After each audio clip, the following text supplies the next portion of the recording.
All right, welcome back, everyone, to the Horror Returns. I'm Lance. With me, as always, my co-host Philip and Brian. How's it going, guys? What's up? Good. Oh man, what a week it has been. How do you guys feel? We're going into the official horror movie week. We're going into Halloween. All these movies that are coming out. It's like really exciting. How do you guys feel? Feel Yeah, the same excited. as last month. You're I feel exhausted. I just got home from work. Yeah, I know.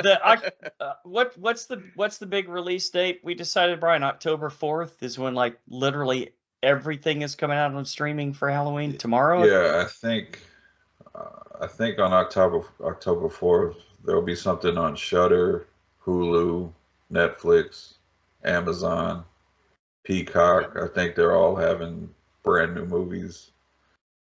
Some of them having multiple movies come out. All right. Yeah, Movies are back.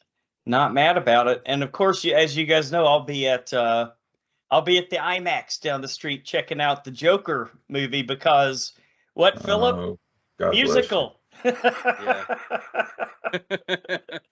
You guys plan to check it out? Man, if I wanted to go see a Broadway show, I'd go see a Broadway show. You know what I mean? That's a lot more expensive though, dude, than just driving around. Yeah, I'm gonna check it out, but I'm not gonna pay for it in the theater. Yeah. Okay, fair enough. I'm gonna predict I'm gonna come out liking Lady Gaga's performance, Okay. but wondering what the fuck happened in the movie. She was good in the movie with Bradley Cooper, don't you guys think? She had a good performance. What was it? A Star Is Born or whatever? Yeah, I actually really like that one. Yeah, so I have faith in her. We'll see how it goes. And the Joker will just laugh maniacally the whole time, right? I'm just interested because I'm hearing this was a Todd Phillips like fuck you to the critics of the first one. And if you guys recall, I was the low one on the totem pole on our scores on that one, if you guys recall. Oh, you were. I thought we all liked it. I forgot. I liked it. It was just kind of like maybe a 6 or something, and you guys gave it like 8. Phil, you know that's like a 8 or 9 for Lance. Yeah, that's true. All right. Well, let's jump in. We were a little concerned we may not all have cool of the weeks. Brian, I know you've got something, right? Yeah, I got one. I checked out the first 2 episodes. I'm gonna pronounce the name wrong. Grotesquerie or whatever. Yeah. Yeah, there sure. you go. That sounds a lot better. Probably because I don't think it's a word. I don't think it's a real word. It's well, who's the showrunner? Ryan Murphy. He does American Horror Story. It's a new kind of horror thriller. True crime. Well, not true crime. It's not based on anything true, but in that area, TV shit series. And DC Nash plays the detective. She's investigating these like series of murders. Oh, I think I know which one this is. Yeah, and then she meets a nun. That's also it's weird. The characters are so fucking weird, but I think it's on purpose. She meets a nun that's also a journalist that covers like true crime stories, hoping that right? Her theory is reporting the true crime stuff will scare people back into the church. Wow. Okay. But she's like super like her thing she does during the first 2 episodes. You're kind of questioning if she really is a nun. Oh wow! Okay, it sounds like it has a Twin Peaks vibe, like kind of the surreal. The characters are so weird. Like when you meet the priest of the church, right? Super young, good-looking guy, fancy red shoes. Almost makes you think like maybe he's the devil or something. Or okay, I'm intrigued. And he's all preaching like guns are good, but God is better. I like it. And then you find out before he was a priest, he was like a fitness expert trainer or something. Okay. Then the nun drops like a little, like she wasn't always a nun. So there's like a lot of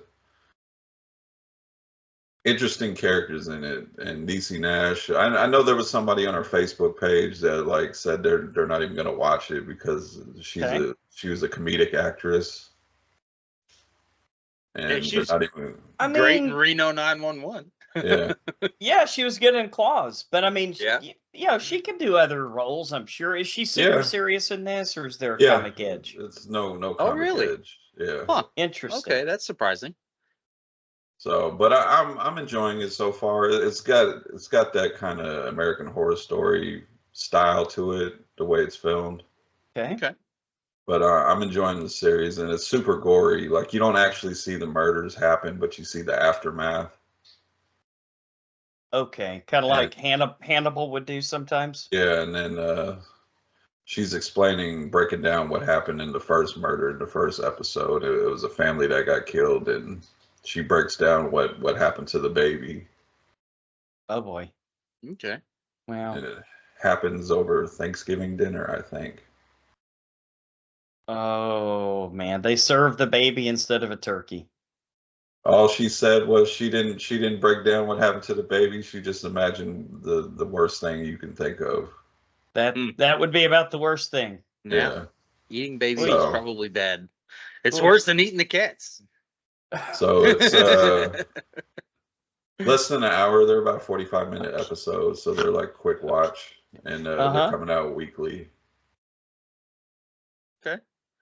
And kept up with Agatha. Another decent episode. Another good week, huh? Phil, they actually said the name of that character we were talking about. They actually name dropped it. They better, because they said the name. Is it Mephisto? Yep, that's it. Okay, gonna have to bring in some new bad guys eventually. Right. Yeah, they kill were them all off. ever since WandaVision, they've been just kind of tap dancing around the name, just kind of hinting at it. But this episode, they just full on name dropped them. Okay, I was hoping it might be Magneto when you guys said an M, but Mephisto, I guess, fits more into the storyline, right? Yeah. I figured he'd show up during. We are ready for those new X-Men, aren't we, guys? Oh yeah. And it might be coming sooner than later. I heard because Deadpool and Wolverine just dropped on digital, and I heard it broke another record for digital sales. Of course it did.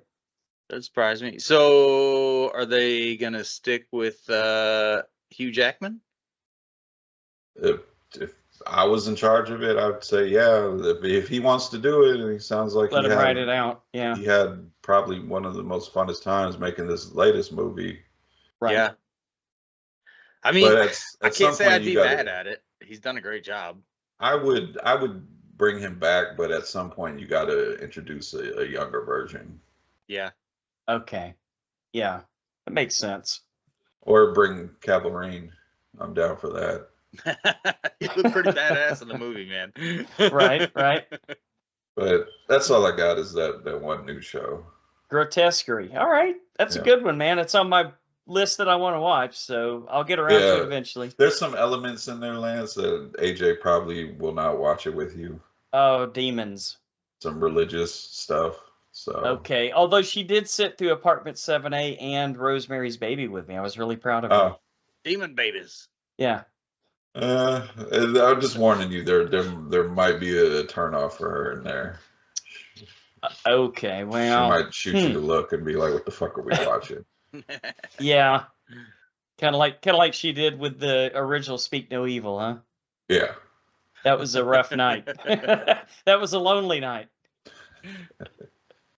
Well, I've got a half-ass cool of the week that I remembered while you were talking. It was I was scrolling through Netflix and just trying to find something I hadn't seen before, and came across Logan Lucky. You guys seen that one? Oh yeah, with Daniel Craig. Yeah, Daniel Craig. It's got what's his name? The male stripper guy. Gambit. The dancer, yeah. Fucking I can't. Channing Tatum. Channing Tatum. There it is. Okay. That's a good movie. Yeah, it wasn't bad. It kind of went under the radar. I sort of forgot about it, but it's a pretty fun little heist movie. There's a bunch of people in that thing. Yeah, Daniel Craig's doing another weird Southern accent. Yeah, they're all doing weird Southern accents. It takes it a minute to get used to it. Right. Because they're like hamming it up too. It's kind of a lot. Over the top, huh? Yeah. But still pretty good movie, man. I was pretty happy with it. And that's about all I've watched this week. Football sucked. Yeah. Fantasy League is terrible. Your Cowboys won. Your Cowboys won. They're 2-2. Oh, I guess they did. That's true. You know, so there's It was hope. a little bit of a boring game, but yeah, they made it. Hey, you'll take it, right? Yeah. It wasn't an impressive win. Well, you know, you got to have those two. Win's a win. Yep. All right. Yeah. All right. So I was going to be hard pressed for a cool of the week because I've been running around and doing all kinds of stuff and still not getting caught up on anything. But oh man, guys, Adrian Ballou, Tony Levin, Steve Vai, and Danny Carey. You guys know who Danny Carey is, right? From Tool. Oh, okay. Yeah. Yeah. I'm going to say he's a better drummer than Mike Portnoy, even, although Portnoy is like always at the top of the drummer magazine polls and stuff like that. And because he plays with fucking everybody. He's on like 500 albums a year. But this concert was fucking badass. They did songs from 3 different 80s era King Crimson albums. And I was super shocked because it's like a progressive rock concert. I thought, okay, well, you know, that half the seats might be full. This place was like standing room only. After the first 2 songs, the entire audience was on its feet. So I've just got so much new respect. Yeah, I've seen so much new respect for Danny Carey specifically.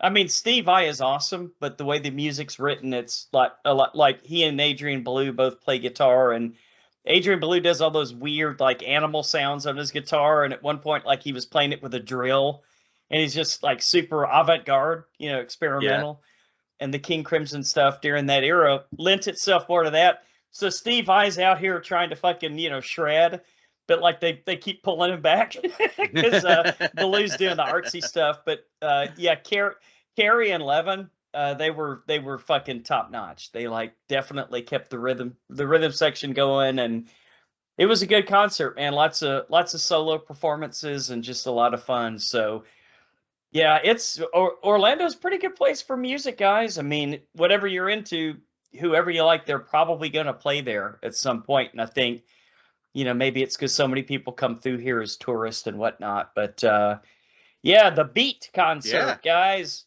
it was great. It's my cool of the week, man. The last time I was at Universal, we were just walking around and randomly saw Collective Soul on stage. No shit. I was like, what? Okay, I'll sit down and watch it. They got a lot of bangers. Yeah, they do, man. I got a couple of buddies that used to follow them, like in the 90s, and followed all their like they would go from like Austin to San Antonio to Dallas. Yeah. You know, like go hit 3 or 4 gigs in a row. You know, so well, yeah, Collective Soul's not bad. Yeah, I've never been like a huge fan, but it was like every song they played, I was like, I know this song. Yeah, they got some good shit, man.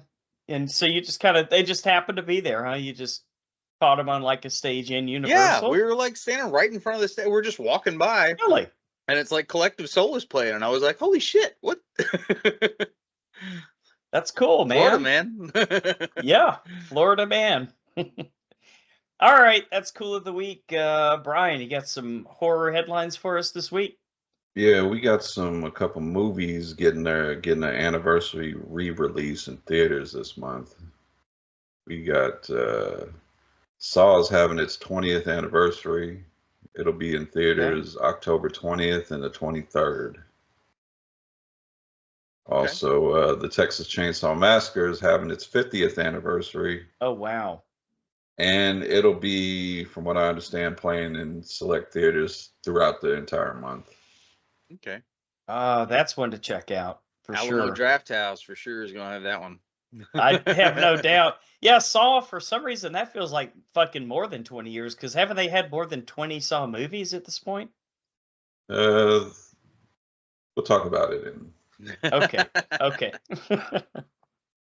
For you action fans, next month on the 3rd and the 6th of November, John Wick will be having its 10th anniversary screening.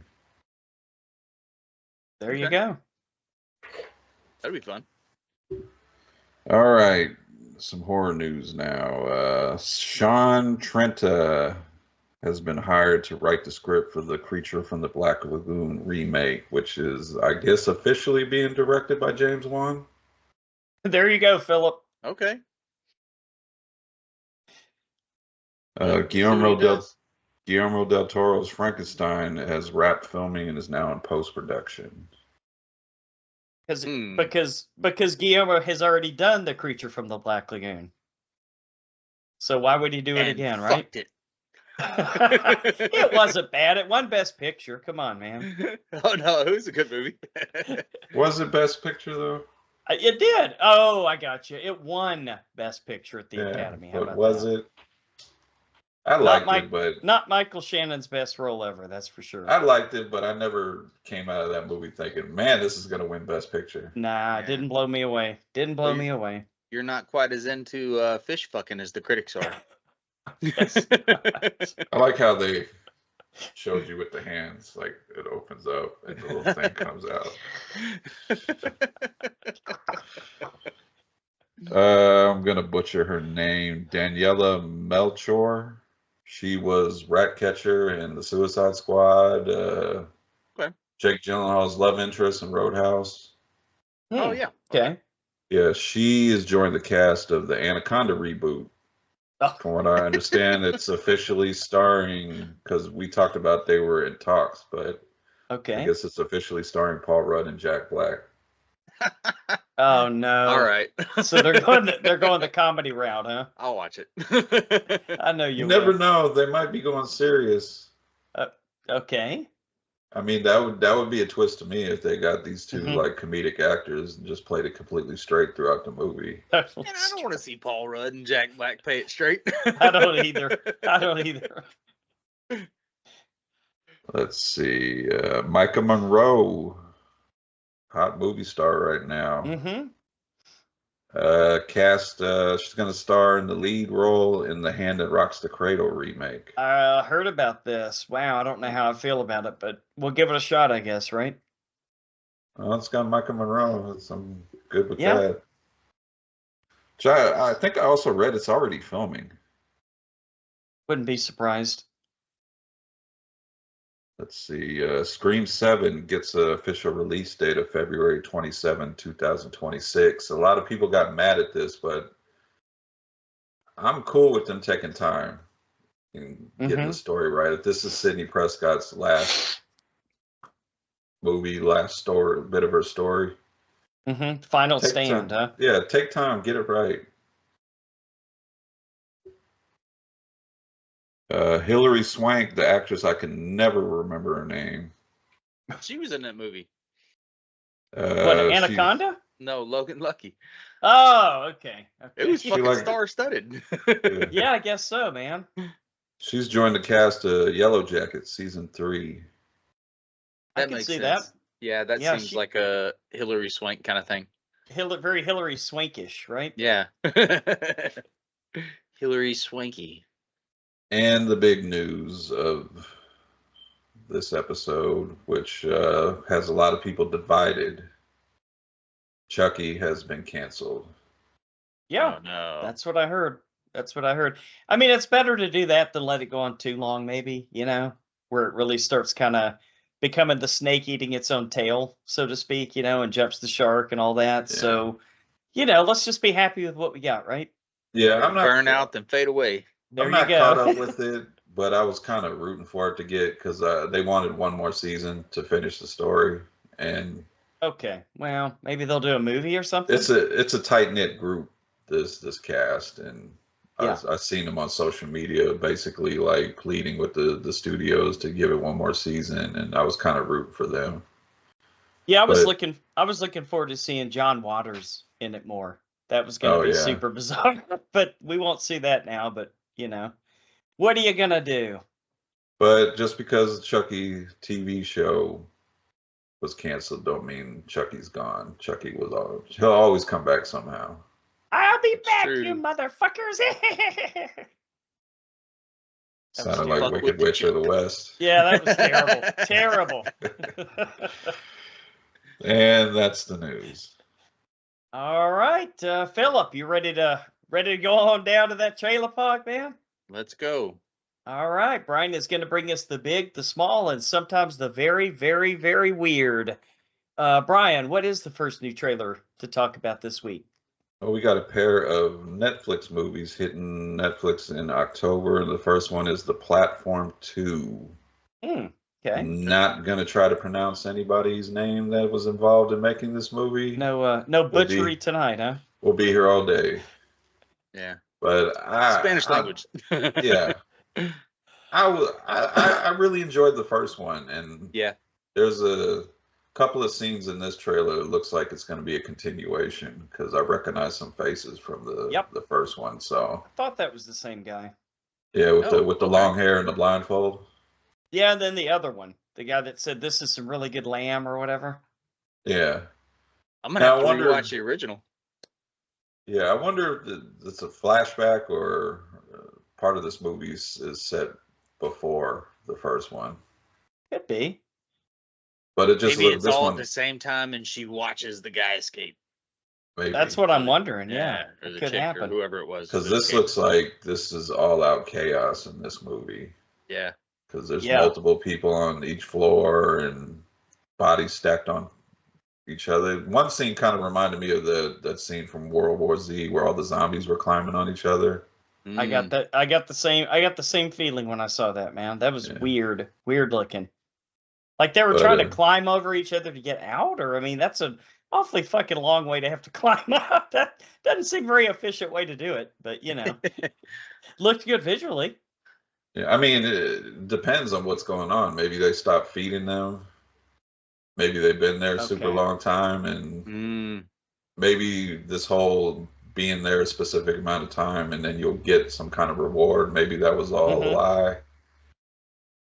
That wouldn't surprise me in the least. We'll see.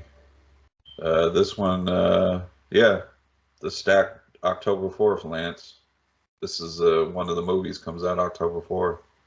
Okay. Well, this is a good one to add to the list, man. It looks for sure. First one was great, right? Big surprise for everybody. Yeah. Well directed too. It looks great. Mm-hmm.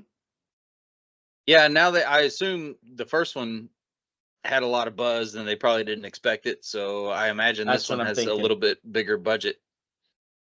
Yeah, I mean that's how I heard of the first one, was word of mouth. I didn't even hear. I don't even think I ever posted anything on it when it originally came out. So yeah, that one will definitely when me and Lance do our weekly wrap-ups, I'm sure one of us will be talking about it. Yeah, I think the theory that you guys are kind of flirting with is right. That it's like I think this is probably in the same timeline, or basically the same timeline. I don't think it's going to be like decades after the first one, right, or 5 years after, anything like that. But we shall see. We shall see. Well, there has to be some time because the guy you and me recognize, his hair is considerably longer. Okay. Oh, okay, that's true. So. All right, second trailer coming to Netflix. Anna Kendrick's directorial debut, I believe, Woman of the Hour, based on the true story of the dating game killer. Oh, okay. So, hey, true crime, man. I like Anna Kendrick. Yeah, she's great. And watching the trailer, because she's so cute and innocent. Yeah, I'm already so bubbly.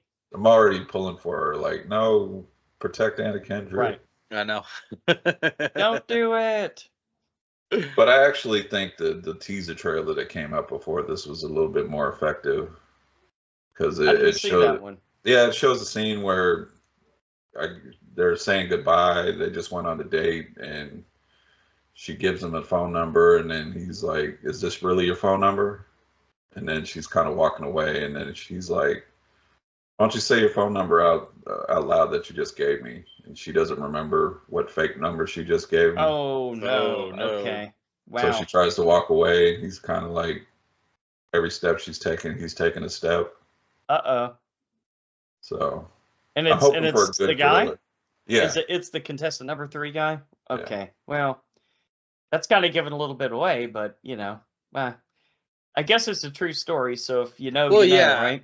if they're gonna be like, hey, here's the true story of the dating game killer, then there's a dating game killer. And there's got to be a dating game and a killer, right? Yep. So I'm interested. I'm hoping to see a good thriller. Yeah. And like I said, I like Anna Kendrick, and I'm hoping to see if she does a good job directing. I mean, it looks pretty good. Mm-hmm. So.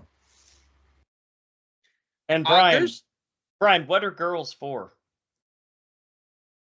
Come back to me on that one. Okay. It does sound like a trap. Yes, it does. What were you saying, Phil? She was in one that was super underrated with Sam Black. Yeah, Sam Rockwell. Oh, where he's like the hitman? Yeah, dude, that was a good movie. Yeah, that's the one. That was pretty good. That was a pretty good movie. I was trying to look at and see what For the life of me, I cannot tell you what it was called, but it was a good. It was a good movie. Because I think it's one of her earlier ones. Mr. Right. Yeah. There you go. Yeah. That's the one. That's the one. I liked her in that Ryan Reynolds movie, Voices. That was a bizarre one where he kept the heads in his refrigerator and talked to him or whatever. Yeah. Did we review that? We talked about it. I don't think we reviewed it, but I think we talked about it at some point. Maybe it was a cool of the week. Maybe the trailer. I think I've seen the trailer. I don't think I've actually seen the movie. I'm gonna have to watch that one. It's bizarre. I like her a lot, man. She's cool. Yeah. But honestly, I've seen her in a lot of movies, but I've never seen any of the Pitch Perfect movies. You're okay. You like those, Philip. I'm telling you, I know that you don't like musicals. Dude, they're great. I love those movies. Oh, man. Well, teach their own. Teach their own. The first one and second one. The rest of them are a little, I don't know how many of them there are. A little bit out there. What was the one? Wasn't there one with the Europeans in it, like Sprocketch or something like that? I don't remember specifically which one that was. But okay. Yeah, part 6 maybe or something like that, right? Yeah. The first one's great. Right. All right. Woman of the Hour also hits Woman Netflix. of the Hour. Tower of Power. October 18th. Okay. That's it. And we're all going to watch it because it's one we know the wives will watch with us, right? So. Oh, for sure. It's a trap. Oh, see, that's the thing. Pitch Perfect is like my wife's favorite movie. I know. Yeah. Yeah. Same with AJ. She likes it too, man. All right.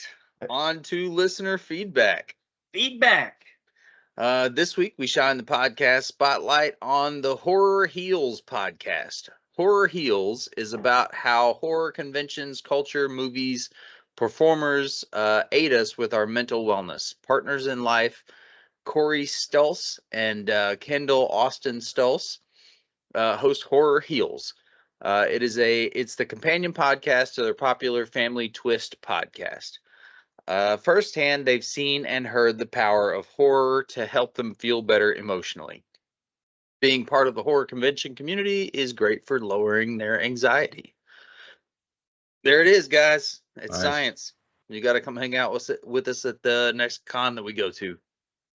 Yeah, and also on October 4th, Texas Frightmare will be announcing its first slate of guests.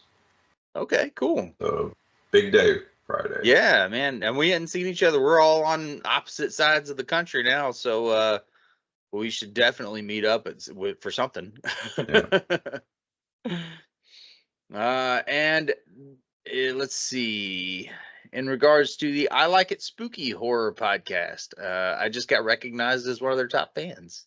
All right. I guess that's our Horror Returns group, Brian. They got recognized. Oh, okay. Yeah, that makes sense. Main page right? Group, one of those. Check out their podcast, though.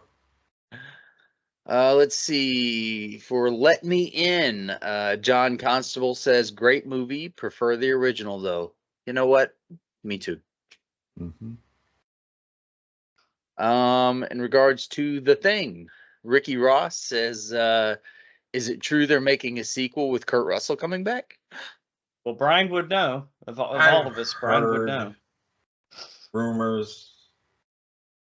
I don't want it because I still have not. I kind of, when I rewatch it, I kind of turn off the end scene because you're Yes, supposed you've to be told able us to that. you're supposed to be able to see now, according to one of the people that made the movie, which one's the thing by looking at their eyes. Hmm. I kind of just like it not knowing. I know. That's what I was gonna say. It was such a great ending. It kind of they like if you're going the prequel route, which is what they did with the other one, you know, it wasn't bad, but it wasn't as memorable as the thing. Yeah. It was a great movie. You wrapped it up in a bow. You left the ambiguous ending, and it was perfect. Just leave it alone. I've got an idea. Kurt Russell's getting a little bit up there in years, right? Yeah. Bring in White Russell. Oh. And add a killer swimming pool. No. Okay. That was actually a sequel to The Thing. We didn't realize it. We didn't know that. Okay. I think on that MonsterVerse TV series, what was it called? Monarch. Yeah, that's right. The one with Godzilla. They did a good job to where they would transition from Kurt Russell to Wyatt Russell from present to past. Mm-hmm. And man, I seen something a couple days. I forgot what movie it was. It was like an older Kurt Russell movie, and for a second I thought I was looking at Wyatt Russell. Oh shit! Okay, I can see that. Okay, all right. He looks an awful lot like him. No DNA test needed. Right. But yeah, if you watch Monarch, there's like just transitions how they go from the present to the past, and it's just the same person basically. That's cool. I like it, man. All right. In regards to Chucky, Melinda Smith says, "I'm so pissed they canceled it. Ridiculous. It was good." In regards to Terrifier 3, Eccentric says, "I love horror movies, but I've never watched Terrifier. Should I start now?" Yes. If you're fine with extreme gore, because I know there are people that don't like the Terrifier movies because they think it's a little much. Okay. Which I'm hearing early reviews of Terrifier 3 that they've completely upped the gore. Well, some people sounds like there's no downside. Right. Some people might consider it mean-spirited, I guess. I don't know. Well, listen, it's a horror, it's like a slasher movie for horror fans. You know what I mean? There you go. Good way to put it. All right. Let's see. Mark Komarzinski. Sorry, dude. There you go. That's it. That's it. Says Prom Night is pretty good, if not an original concept as far as slashers are concerned. Jamie Lee is good as always, and her dancing is even better. It has a catchy disco soundtrack and Anne Marie Martin. Well, she's just so easy on the eyes, in my opinion. Nothing wrong with that. You know, I'm on the fence with Jamie Lee Curtis. Really? I mean, obviously she's ancient now, but like in the day. But you know, in her day she was very pretty, but like she was never like the hot chick for me. Yeah, not like a knockout, right? Right. But I get you. Dude, that True Lies scene, I was like, oh shit. Yeah. Movie from my childhood I always go back to with her is Trading Places. Yeah. Okay. I could see that. When she tells Dan Aykroyd, not everything in this house is for free. Oh, yeah. And she has the topless scene, and I was like, Lori. Uh-oh. Shame on you. It's like, damn, she's kind of bad when she wants to be. Yeah. But yeah, so that True Lies the scene. hair gets me. I don't know. The hair and the long face. That is a good scene, though, that True Lies, that striptease scene. Yeah. And she's got to be like 40 something in that movie. Yeah. It was great. All right. In regards to Rosemary's Baby, Rob Hall says, my favorite horror film of all time. Ooh, you name a place, strong words. I've been there. That's strong words. That's right. Roaming Roman, right? I can see that. It is strong words, but it is definitely like one of the all-time greats. In regards to Courtney Cox in Scream 7, Bradley Cooper says they have not announced it yet, but heard from a fellow actor at con that she is. Probably. Okay. I don't want her. I'm sure. I don't want her. She's got some wacky. She's hoping they bring David Arquette's character Dewey back. I'm like, he fucking died. Yeah. But not really. As a matter of fact, he's the killer. Ha! Oh no. Yeah, because they do the fake outs and then they have like people Skeet Ulrich showed up as a ghost and Yeah. Hey. In regards to Abominable, Jason Voss says Snow Beast was way better. What is Abominable? I don't think I've ever seen either one of those. I don't think so either. I have Brian? no idea. Okay. I'll check it out though. I like those cryptids, man. There's something to it when there's like cultures all over the planet that have these ancient histories of weird shit that are all kind of the same. Like you the gotta go, Yeti, maybe. the Yeti, Bigfoot. Yeah. Yeah. In regards to Feast, David Gamrant says that first one was one of the best creature features. No backstory, no explanation, just carnage. Okay. It's a good movie. Wasn't that the one from like that Project Greenlight or whatever? Yeah, Matt Damon and Ben Affleck. Matt Damon. I think about that every time I hear his name. In regards to The Ritual, Matt Wood says, great film, need a rewatch. Yes, you do, Matt. Yeah, dude. For sure. Right now, as you're listening to this, you should be rewatching it. That's one of those that always, there's like 3 or 4 movies that are kind of like that. And so I always sort of get them mixed and matched in my head. But The Ritual is pretty great. Yeah. Doesn't help that there's like 27 horror movies named The Ritual. Well, yeah, that are too. there? That could be a problem.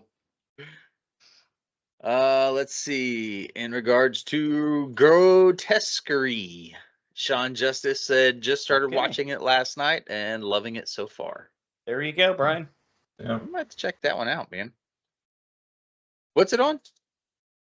You got Hulu? Yeah. You'll find it on there.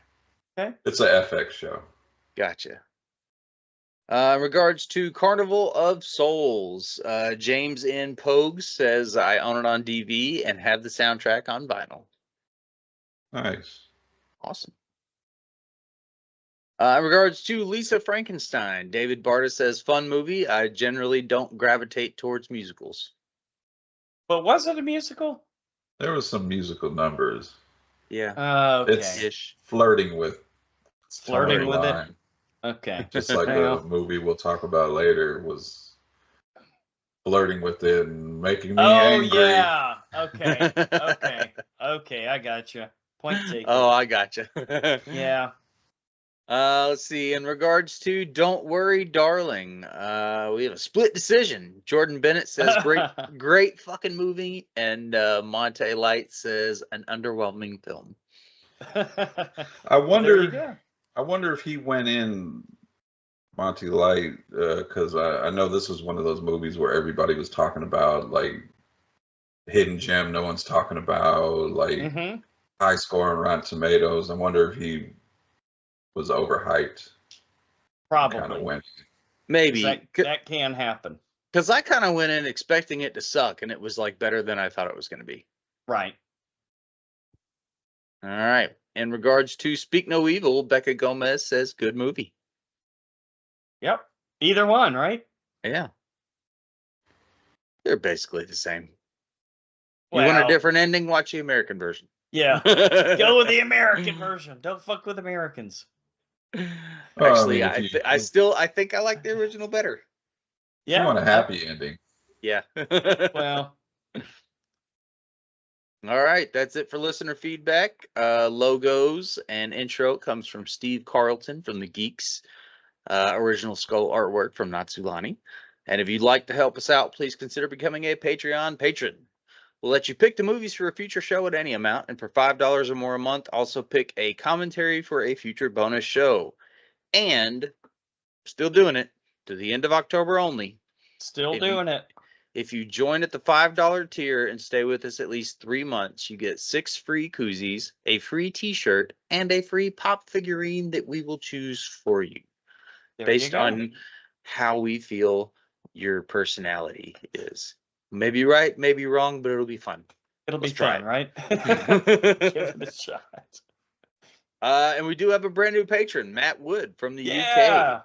Joins up at the $5 level. We thank you, Matt. We really appreciate it. And be sure to check out Matt's podcast, Eternal Darkness of the Not So Spotless Minds. Thanks, Matt. And there's a 50-50 chance he'll be sober on any given episode. So there is that. Yeah. Which you're already used to because I'm here. They commented on Instagram. They've both been under the weather. Oh, they said, I think Kate said they're going to double up on some episodes for October. Okay. As well they should, right? It's the Halloween month, so. Which also, check out E-Society, 31 Days of Horror. They've been rolling out. And the Geeks, they do 31 Days of Horror. Oh, that's right. So those will be rolling out. Reviews on movies, on a new movie every day. Awesome. That's a lot of horror movies. And not to tell anybody how the sausage is made in the back room, but I think they start recording those on each November 1st, so they can get ahead. Unlike us, right? Where we get Brian, we get behind, and we have to double up some days and stuff like that to get caught up. But we always we do it the lazy way. Yeah, that's true. We'll give you 4 episodes, and we'll bunch them up into each episode.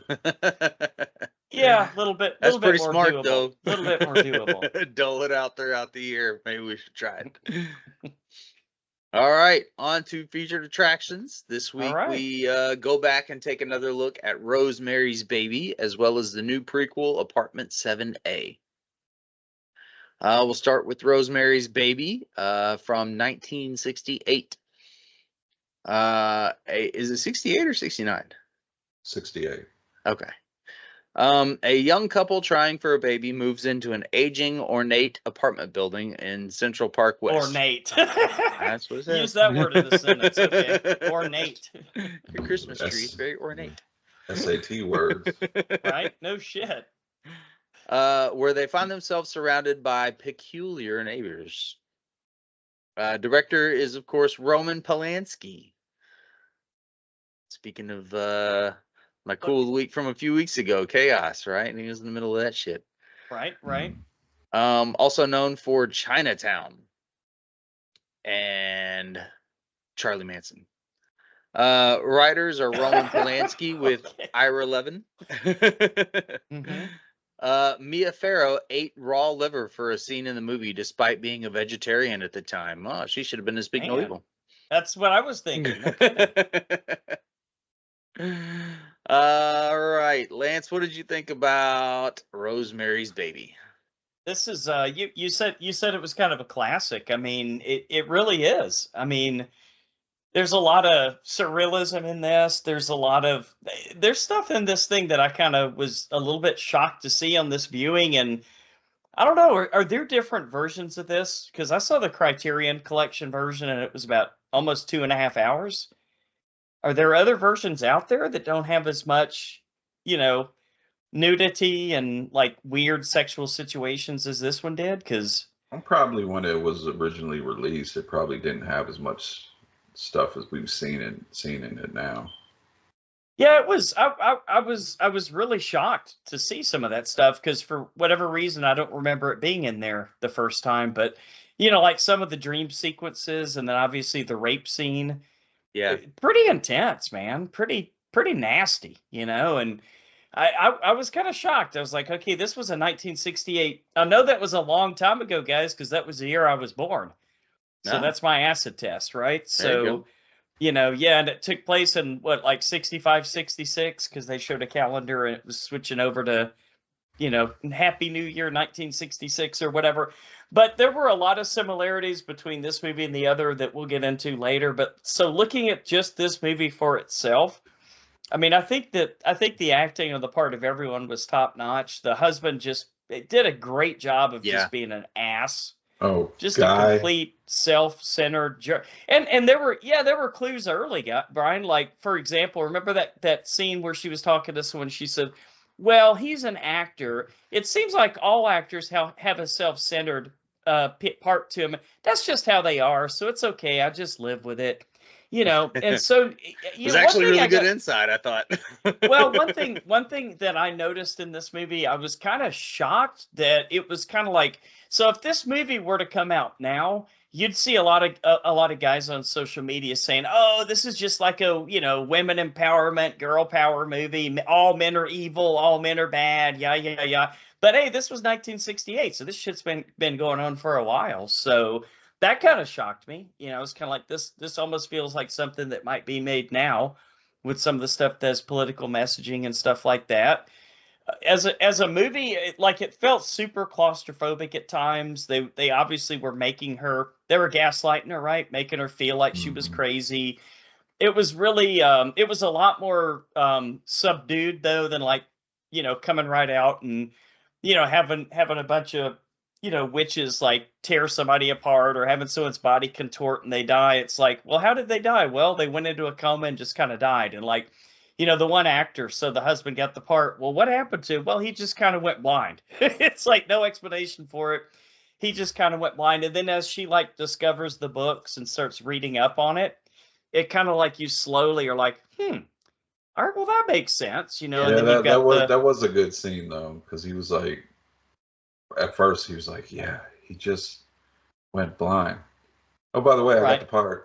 Yeah. That was funny. So matter of factly, right? He's like, oh man, the poor guy went like, oh, I got the part. And there's a lot of behind the scenes subtlety to that too, because it's not like they showed it on screen, but you can sort of guess from the way that things progress that they had already talked to him about joining the group and, hey, if you give us your firstborn, we can make everything happen for you.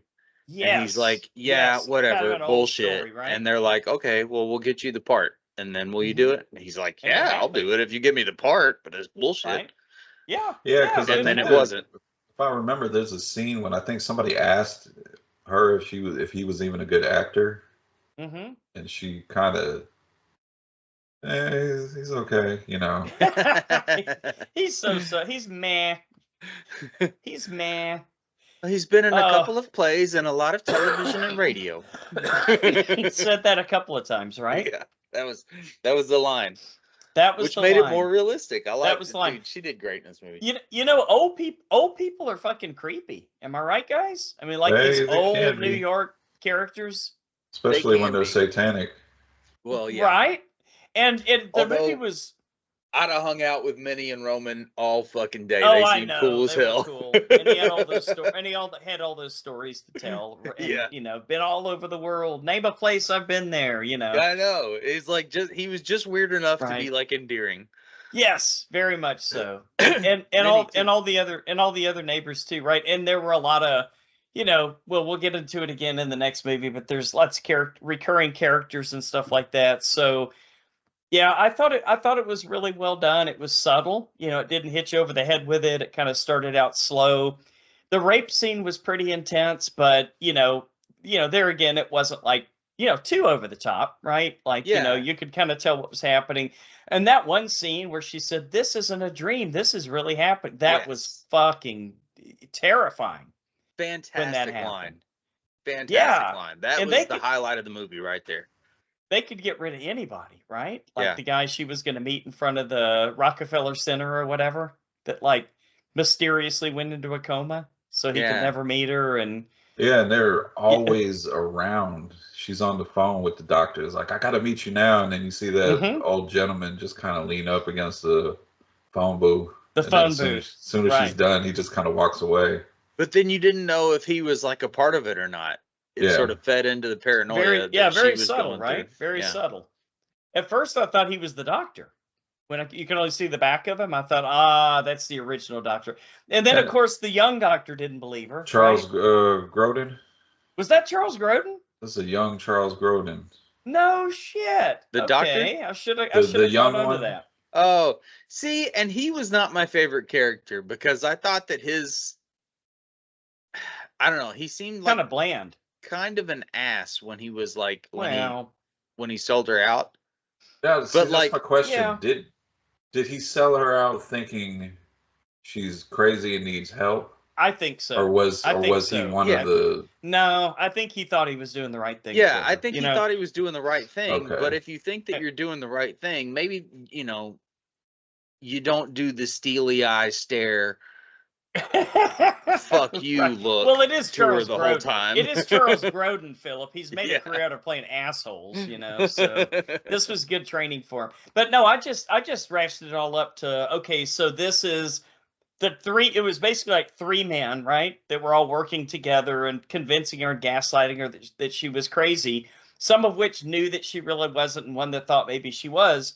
But that was that old patriarchy thing, right? Like, hey, it's just a hysterical woman. It's just a hysterical woman. Minnie was a big part of it too, though. She was a big part of it, as the other women were there too, right? Right. That's what I'm saying. I didn't see the political messaging in it. No, I'm talking more about just that scene, maybe. Yeah. I think I just kind of get the vibe from that scene. Oh, I got you. Like, it's another hysterical woman. That's been going on for ages. Hysterical. Right? Give her a dildo.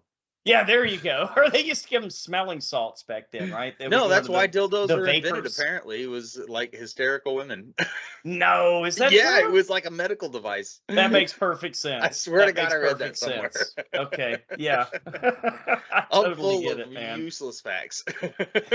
Well, that's not so useless. That's a big one. So, well, depending on the size of it.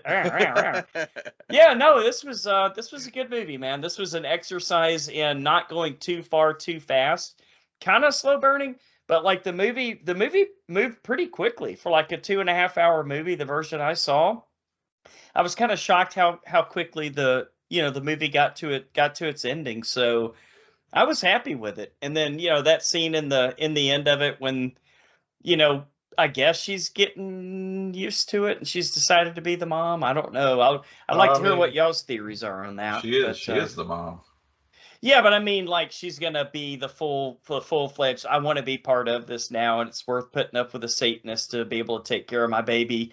Although she said his eyes. We never saw the baby, did we? Saw the eyes. Yeah, they sort of did like a quick cut to like a close up of the eyes. But, yeah, it kind of had like demon reptilian eyes. Yeah, a lizard person. It's a lizard person. Hey. Which that's not going to fly going out in public like that. Little baby with demon reptilian eyes. Yeah, that would be kind of weird. Kind of have to fix that. Weird. All right, well, for a 1960... We're going to have to invent Contact sometime soon. I don't know when they come out. I'll say for a 1968 movie, it was ahead of its time. Oh, yeah. Brian, what do you think? Yeah, I agree with pretty much everything Lance said. So what I'm going to focus on is Mia Farrow's performance in this movie. Yeah, I liked how in the beginning she was just this sweet, kind of gullible person, healthy, and throughout the movie, gradually she's getting sick, pale, right, almost ghostly near the end. Oh yeah. And then by that time, she's starting to catch on. She's not as gullible. She's more, what's the word? I don't know. I've lost my train of thought. aware of what's going on. Yeah, she's more sort suspicious. Of a victim, right? Like having to go along with it. But it's suspicious on the verge of paranoia because yes. It sounds fucking crazy, but it's actually happening. It does. As she was saying it to Charles Grodin, I was kind of like, I don't think I'd believe her. I know. Yeah. I mean, as many times as I've seen this movie before, when it got to that part where she's with Charles Grodin, I'm just like, no, get out of there. Just leave town. But I already know what's going to happen. Yeah. And man, this movie is my fucking nightmare. Not the satanic cult, but just... The neighbors In your business all the time. Meet the Feebles. Meet Good the Feebles. That scene at the beginning when she's like, "Oh yeah, Right. Minnie and Roman invited us over," and he's like, "Oh come on, Oh, an yeah, old give couple me a like break." that. If we get too involved, we're never gonna get rid of them." That's And right. I'm like, "Yes, that's right. You understand, Right? That scene was exactly me. Just Yeah. come on. Do we have to stay there the whole time? Yeah, that could be a nightmare in and of itself, right? But I like how, like Phil, you brought it up, like the background stuff, like him going. He didn't want to go over there, but they were just kind of just feeding his ego so much that he enjoyed them. And then all the times he's running out in the building, running out the apartment, to like the scene where he's like, "Oh, you want an ice cream cone? I want an ice cream cone." I was like, "No, you're going to talk to fucking Roman and Minnie." Yeah. I thought those are all great scenes. Roman and Minnie, though, were fucking great in this. Great. Sure. Minnie was fucking phenomenal, dude. I love that character. She's so great. Yeah, so much. Oh dear, you know you want to try my chocolate mousse. Oh dear, you like it so much, huh? The mouse. Yeah, so much happened in this movie that just, I agree with you, Lance. For it to come out in '68, I just can't believe that they were doing this in '68. The rape scene does kind of hard to watch knowing the director's history now. Yeah. So there's that. Separate art from artist, right? As they say. I imagine there's a lot more to that history too. And I'm sure. I do recommend the Cursed Films episode on Shudder that they did on this. Okay. A lot of creepy shit happened during the filming of this. Phil, you brought up the Manson stuff. There's a connection with Sammy Davis Jr. because he was always believed he was a Satanist. A Satanist, yes. Yeah. Sammy Davis Jr. was? Yes. No. Yeah. Not Sammy. He was Jewish and then he was a Satanist. Oh my God! Make up your mind, man. Yeah. Watch the episode because there's like connections with this movie. Maybe Roman Polanski's trying to tell us something. Maybe. Because if there was anybody who was in on that shit, it would have been him. It would have been Roman. He's been everywhere. Has anybody ever seen the remake of this? I didn't know there was one. Gamora? I can't remember her name. Oh, really? Yeah. Oh, I think it was like a TV miniseries. I feel like I might have seen it, but I can't really remember anything from it. Okay. That happens with a lot of movies. Maybe I'll try to watch it before next episode. Might have been kind of forgettable, huh? Yeah, I always forget that it's made, and then when I was looking stuff up about this movie, it popped up, and I was like, "Oh yeah, they did do a TV miniseries." But yeah, I'd forgotten about it until you said something. But yeah, Rosemary's Baby is a classic. I feel like if you're going down the list of movies you should watch, if you're a horror fan, I feel like this should be on the list. This should be on like top 10, I think. Yeah, this holds up for 68. This completely holds up. So 100% recommend this one. I mean, if you meet somebody and like they're like, "Oh yeah, I just watched this horror movie and so I'm starting to get into horror," and you're like, "Oh, okay, I've got some great ones for you. Here's some classics." Rosemary's Baby's got to be up there, right? Not a bad one to throw in, huh? I think so. I mean, you're gonna go Exorcist, right? Silence of the Lambs. I guess it wasn't really Alien. a thing. Alien, yeah, right. And Aliens maybe too, right? Yeah, although another one maybe not really horror, but close enough. Yeah, true. All right, yeah, and so yeah, for me this is definitely a classic, and it is totally up there. It still holds up, which is saying a lot for a 1968 movie. You know what I mean? Like I do know what you mean. Yeah, there's a lot of old movies that are just really dated, and you're like, man, this thing is showing its age, and everybody is like way over the top with the acting and all that. disco soundtrack and right, and right. And this could have been made yesterday as a period piece, It really could. you know? Yeah, And it really like could. that's how good the acting is. Like that, everybody killed it. Yeah, Minnie was probably my favorite character. She cracked me up because she has like this like innocent, nosy thing about it, like ditzy thing going on. Yeah, that's the word I was gonna say. And she's Yeah. like, she's super ditzy. She's like so ditzy, so friendly, and all that. There's no way she could be a Satanist type thing, But right? then she's got very all this off-putting shit in the background. That's I know it's so off-putting. That's what's great Yeah. about it, man. She turns it off and on like just like that. Yeah. She doesn't have the Charles Grodin steel-eyed look, right? Yeah. And that's the most dangerous kind. I'm telling you. Mia Farrow did fantastic. I thought her husband did great. Everybody in this movie was pretty on point. I don't like Roman Polanski as a person, but goddamn, this movie's good. Yeah, you know? it's my favorite of his for sure that I've seen. Oh yeah, because a couple of the other ones are way too artsy for me. Yeah, I'm not even really sure what other movies he has or if I've even seen them.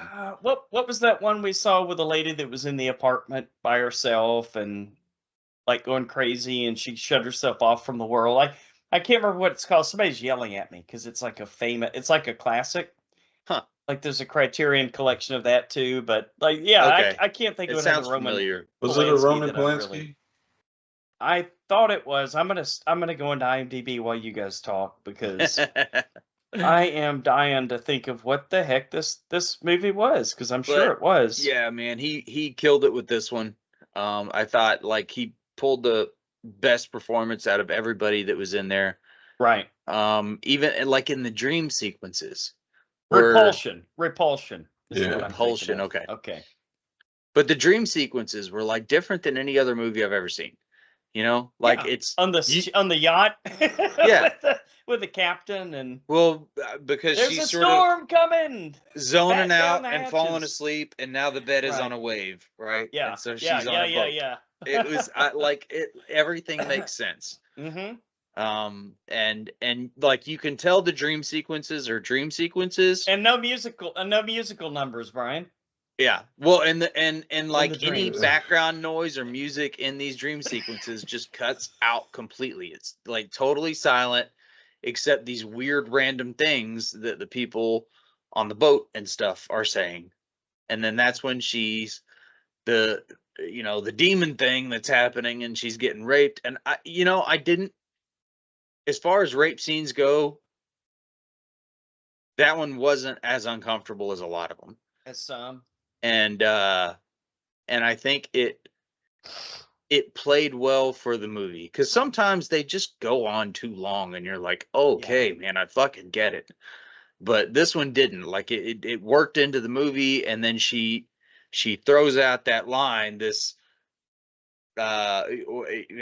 this is not a dream, this is real. Yeah, this is actually happening. Like whatever it is that she says, but it was a great line and she delivers it.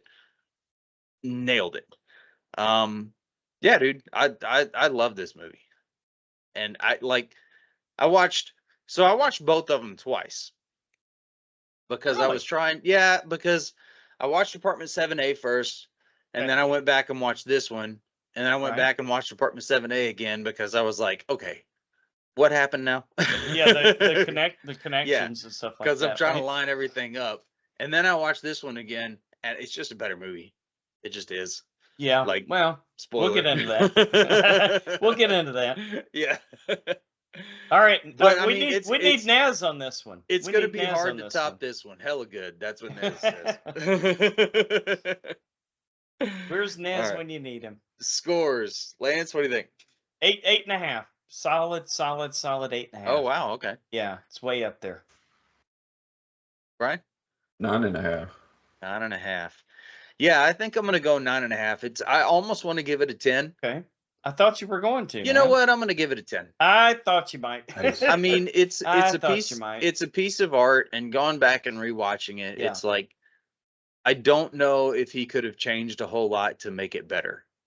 No, I can't think of much. I mean, You the know? dream sequences were like dreams. The rape was Yeah. just enough to make you cringe, but not like, Right. want to disappear into your chair, right? And then I And even love the the acting was motherly phenomenal. the motherly instinct at the end, even though she I was like know. horrified Wow, by that her was baby. crazy. It's still her baby, Mm-hmm. and she's the mom, you know? I mean, Well, that instinct is there for a reason. you gotta step in though. I mean, that lady was rocking the shit out that baby. Yeah, I know. And Roman had to step in and say, get the hell away from it. Let the mother come up, you know. That made me not like that character when she was rocking that thing. And then she was so just out of here. What are you doing? upset that she was told that she was rocking a baby too hard. I'm like, that's the Right. son of your Lord. I know, right? He's your Lord and Savior. And then she stuck her tongue at it, Rosemary, right? Yeah. All right. So definitely watch Rosemary's Baby if you haven't watched that. Definitely. Yeah, it's on the must-watch list for sure. All right. We'll move on to 2024's Apartment 7A.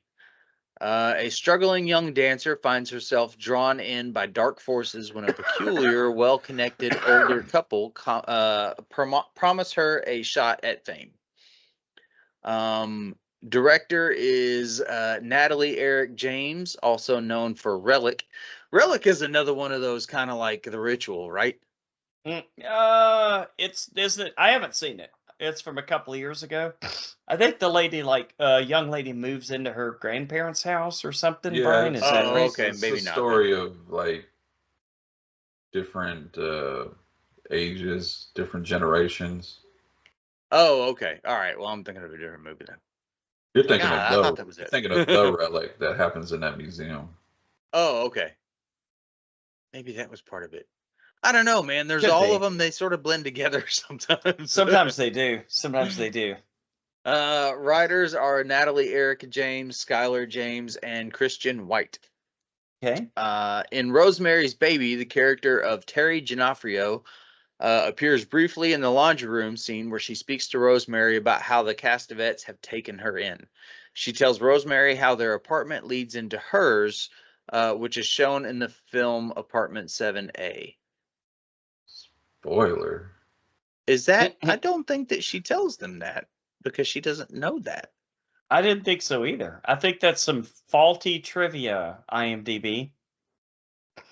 Or maybe it was part of that whole, this is the backside of what used to be that thing, or whatever the hell it was they were saying. Maybe. I don't remember that, though. Whatever. All right. Lance, what'd you think about Apartment 7A? I didn't really like this movie too much. This was, I don't know. I was maybe 30 or 40 minutes into it, and I'm like, this is really fucking Lifetime-ish. Like, lots and lots and lots of talky. How do I feel? These are my emotions, blah, blah, blah, and I didn't think about that, but it kind of is. and they had I mean, I guess they kind of showed that she was a drug addict. I mean, she took a couple of pills now and again. I mean, is that the same thing as shooting a needle into your arm? Was she really? No, I think they misconstrued it from what she might have overindulged in her pain meds while she. And she took them more to help her get through the acting and the parts and stuff like that. Maybe like it made her feel like she was more confident. I think. But in Rosemary's Baby, they made her out to be like a street junkie, a junkie on the street. Yeah, like giving blowjobs for $5 for a crack hit or something, right? and that wasn't the case here at all, And I don't know. I just thought the setup was really fucking boring and really slow. And I don't know, man. I mean, this actress, she was really good in Ozark. She played Ruth, and she was great in that role. She was like perfect, like the short little Spitfire, like, well, fuck you. If you're gonna fuck with my family, I'm gonna kill you. Well, you can't compare characters because it's completely different. Completely different character for sure. Okay, look, I'll admit she's an actress who has range, right? Because I've seen her in other stuff, and she's done quite well. I just felt like it wasn't the right actress for the role. I think that other people could have pulled this role off a little bit better. So again, while I was watching this movie, to make her look like the original or she didn't just look in a thing general? like the original, and she didn't feel at all like the original to me. Yeah.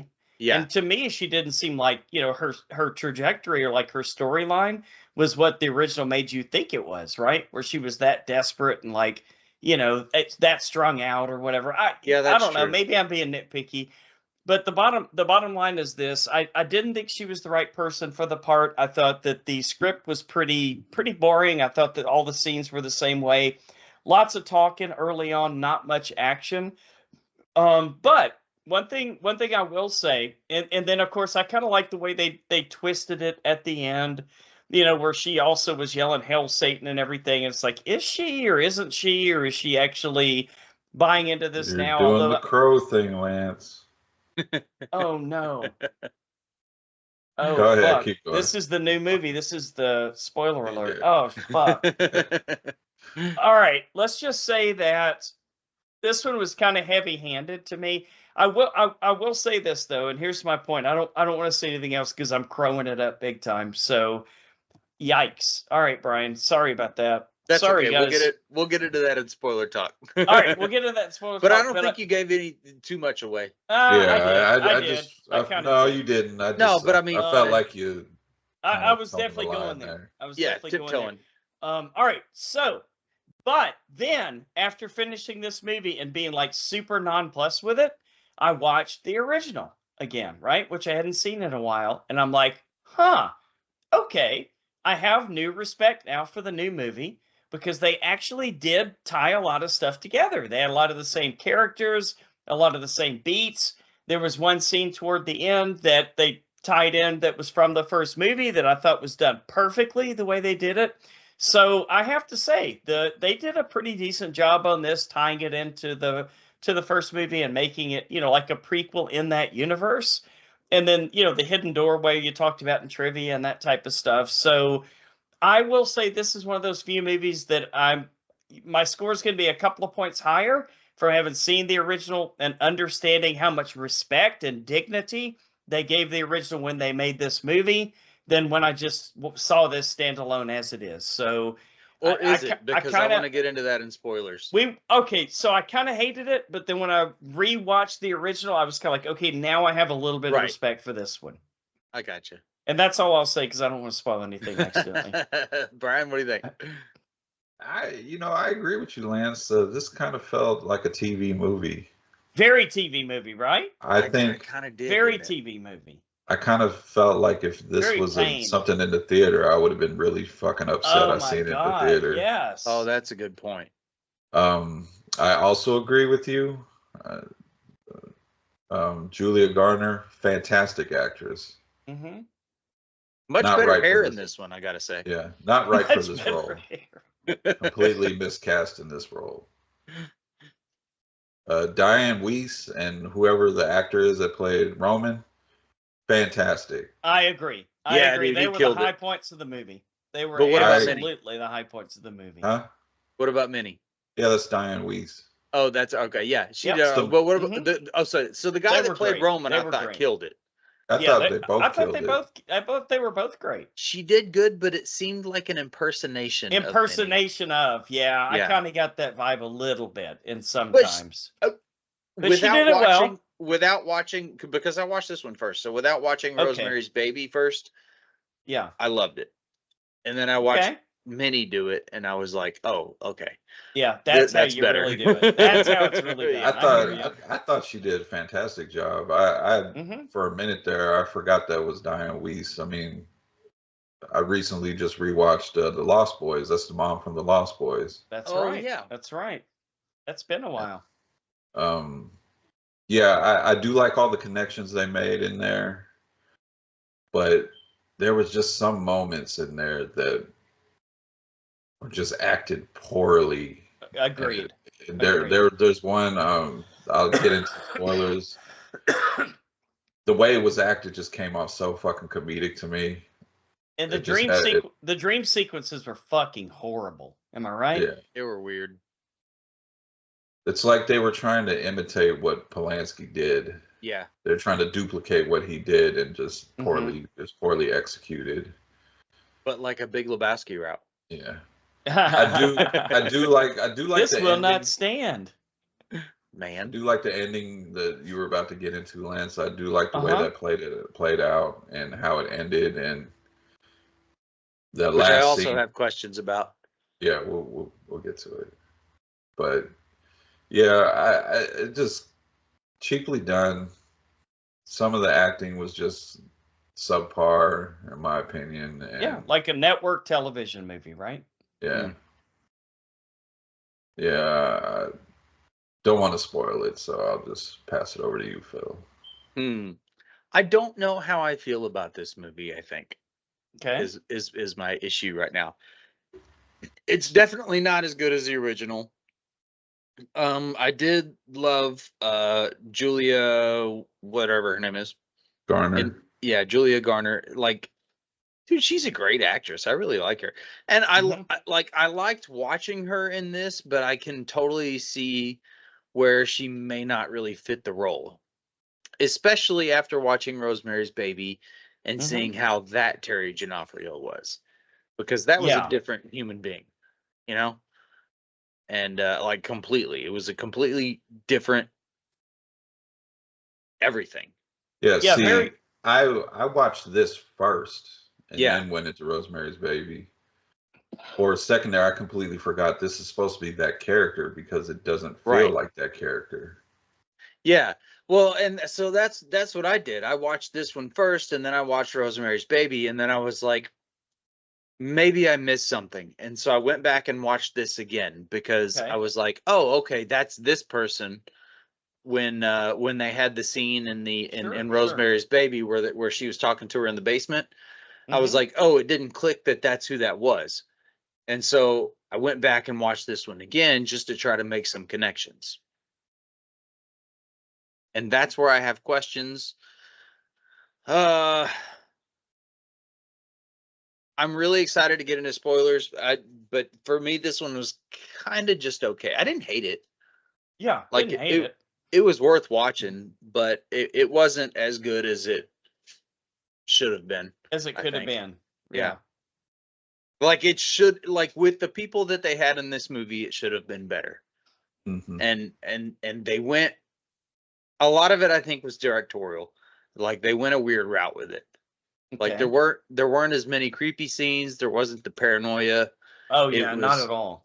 It was relatively straightforward, and there wasn't as much stuff going on. Like the first movie felt tense a lot, like the whole time. And this one doesn't have that. This never did, right? Yeah. Very staged, right? Yeah. Yeah. So there it is. Soap opera-ish almost. I get that, and that makes sense. When you guys said it was like a TV movie, I was like, oh man, it kind of is, isn't it? Unfortunately. All right. Scores. Lance, what do you think? I was gonna go 4, but once I saw the original and said, okay, cool, at least that was clever, right? Clever for them to do that, clever for them to recreate these characters. I'll go 5. It's like right in the middle. It's not horrible, it's not great. It's like just there. It's something to watch. Yeah. Okay. Brian, what do you think? Yeah, I'm agree. It's a 5. It's definitely in the right place, straight to streaming. Yeah. But a little underwhelming because of the talent that's in it. Yeah, it's a way for somebody to fill out their 31 days, right? Yeah, the talent in it should have uplifted the movie. Right. So maybe you're onto something, Phil. Maybe it was direction. I think a lot of it was just the way that the movie played out and stuff, and especially with some of the choices to make it connect. I think they fucked up the timeline a little bit. Yeah. Do tell. I guess we'll get that in spoilers. I think I gotta go 5. Like 5, and 5. Okay. I feel like this is a movie that I'm gonna forget that I watched. I know. Sad, except that now I'm so invested in it because I'm picking it apart. Right. But we'll get to that. Here we go. Spoilers. All right. Can I talk about the scene that I just felt played off so comedic when she breaks her ankle? Oh, and she looks directly into the screen and goes like, "Dole." The old Homer Simpson. Yeah, I'm just like, the look on her face, I was like, you guys could not have reshot that and said we're not using this take. And then the abortion scene, rough. which that's a serious subject. She kicked the Asian lady. Yeah, that's a serious subject. It should be tense. It should be uncomfortable. But then when she kicks the lady and the lady's reaction, it was like a broken lizard movie or something. That's true. She gets flying against the wall. Whoa! It's like you don't have no abortion no more. I thought she was like kung fu. It's like so uneven. You have these moments that are terrible. That are obviously not supposed to be comedic. Right. And then you have a good scene when we get a Suspiria remake scene with the one dancer that was shitty to her, get her limbs broken. I'm like, this movie is so uneven in its tone. Yeah, I was thinking Dakota Johnson could have done it better the whole time I was watching this movie. No, she did Madam Web. I know, but just to see her. You know what I was thinking when she was writhing on the floor and doing that scene? Yeah. Like, that would have been a whole lot more effective if you didn't fucking see it. Like in the first What do you movie. mean? You like mean in the first movie when they thing? said, when they said that when the guy just went blind or whatever. Oh, and you're like, what the fuck? Yeah, how did he just go blind? And it's sort of a like pop in the face broke moment. Her ankle. Yeah, she was dancing and she broke her ankle and contorted her back, right? Right, but to actually watch it, then you're seeing it and going, totally okay, agreed. Obviously, there's something fucking going on here, and everybody's just watching it happen. Yeah, and I didn't like. I'm looking up the character's name. Was it Alan, the guy that ran the play? Oh, the diabolical guy with the the guy they're trying so hard to make you think that this is Satan. I know. I'm like, when it gets to the scene where she's confronting him, I'm like, just fucking stab him. It's not Satan. Let's just get it over with. Right. He might as well have had a hat with horns on it or something, right? No more Mr. Nice Guy or something. It's just so many moments that were just so comedic. Like at the very end, I love that whole scene, and I'm just like, you're gonna fucking ruin it by comically dancing and jumping out the window. I'm glad she just sat on the ledge and just fell backwards, because if she would have did like some kind of swan thing out the window, swan dive. The dancing part was weird at the end. I kind of didn't hate it. Right. Really? I liked it. I liked the whole, like, she's like, you liked it? Yeah, I liked it. Well, I mean, it was sort of cool. It just didn't really make sense. Okay. Do tell. At the time, it was like dancing, like what it was. I took it as that was her final performance. Yeah. She's going out on her terms. Oh my God, boy, was this thing fucking heavy-handed. Okay. Yikes. So, I see that now. Her final performance. So the scene. Go ahead. Oh, go ahead. Hello, my darling. Hello. No, that was earlier in the movie, Lance. I'm so mad at you for not commenting on the 17 dance numbers that were in this movie. Normally, I love those, but in this case, it was so fucking out of place and awkward. I was like, "What the fuck are we watching here? There was this is not how a dream jazz is." Hands in this movie. So, in Rosemary's Baby, they have the scene in the basement where they're talking and stuff, okay? Right. Yeah. In this movie, Blank and you might miss it, but when she's in the basement and she sees the dead baby in the dryer, and it's like a hallucination or whatever. Okay. Fucking Rosemary walks in there. I don't know if you guys saw that, but it is straight up Rosemary. Yeah, I think same outfit, pigtails, everything. I think that's them when it's the overview shot of her laying on the ground after she jumps in the window. I think that's the couple holding each other. Oh, yeah, for sure. But that makes sense. That goes with the storyline of the movie. But when she's in the basement and the weird dead baby thing, she ignores Rosemary like she doesn't know her, and they don't have a conversation at all. Which is not yet they knew each other. They're supposed to be laundry buddies. Yeah. That's what I'm saying. Like, it seems like they would have had that conversation in there, but not only did it not make sense because that was a fuck up then. The old lady hadn't died yet. Right. She dies in like the next scene. Yeah, the old lawyer lady that used to be an attorney or whatever. Neither they already had that conversation and they just didn't show it, or they're playing it like, or they're playing it like she never had that conversation as a continuity error. But sounds like a continuity error. The old lady that dies, that's the apartment that they move into. Yeah, and she's not dead yet. The one that regretted everything and wrote the letter that says, I can't do this anymore or whatever, right? Which I thought was kind of neat, the way they showed that in the new movie, too. Yeah, and so that was, so, like, I like that they sort of wrote that in, but they wrote it in backwards. Like, badly, because that's the apartment that Rosemary and her husband move into because she's dead, or she's in a coma or whatever. And they mentioned that in Rosemary's Baby that she was in a coma, and so they moved into the apartment. Which means that that couldn't have been Rosemary in the basement there. Very true. Very true. So that's one of the issues I have with it.